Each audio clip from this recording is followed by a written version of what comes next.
All right, so let's start with the big story that we're tracking on WION at this hour, where the number of sailors who have contracted the COVID-19 infection on a U.S. naval warship has almost nearly doubled, rising from 18 to 33. Now, this is the second naval warship that has reported cases of coronavirus infections.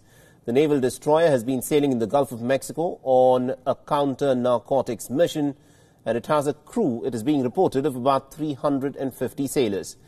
Now, this is the second U.S. naval warship to have been impacted by a COVID-19 outbreak, and according to a statement, a medical team has now embarked to test the rest of the crew.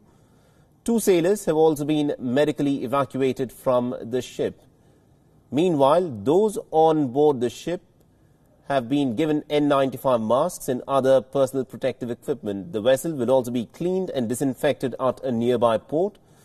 On the other hand, remember, as many as about 840 American sailors had tested positive on the USS Theodore Roosevelt.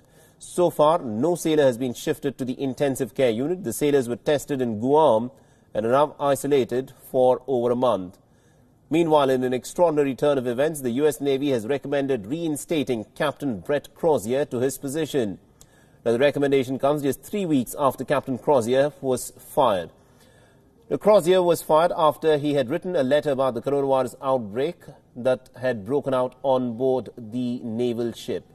The letter was later leaked to media, and it alleged that the Pentagon was not paying adequate enough attention to the warship where COVID-19 had broken out. Sailors and other crew members hailed Crozier for risking his job to safeguard the lives of his sailors.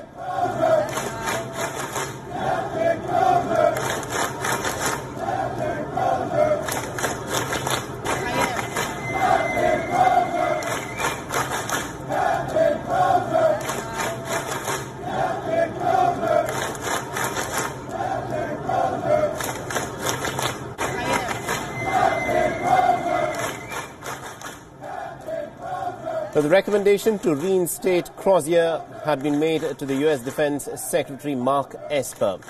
The U.S. Defense Secretary Mark Esper has said that he will thoroughly review the Navy's inquiry in the outbreak on Theodore Roosevelt, which is a nuclear-powered aircraft carrier. He will also be meeting with the naval leadership to discuss the way ahead.